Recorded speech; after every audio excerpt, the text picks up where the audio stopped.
គេការចោលហើយបងប្អូនណាយថ្ងៃចូលឆ្នាំថ្មីឥឡូវគេចូលរោងខ្ញុំចូលចងដៃព្រោះគេចូលស្ដីស្រីថ្លៃមុនបងសន្យាពេលភ្ជុំខំប្រាប់ចាស់ទុំដើរផ្សងគេងផ្សងសន្សំលុយគ្រប់ចូលស្ដីនួនល្អឥឡូវមិនទាន់ផងគេចូលមុនបាត់សេត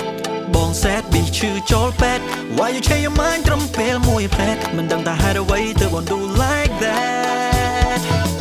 friend បងសុំអូនធ្វើជា friend រៀបដូរពីមិត្តទៅជា your man ឥឡូវបង friend your man គឺគេខ្ញុំឈឺចាប់ពេកចូលដេកស្ដាប់បទខំ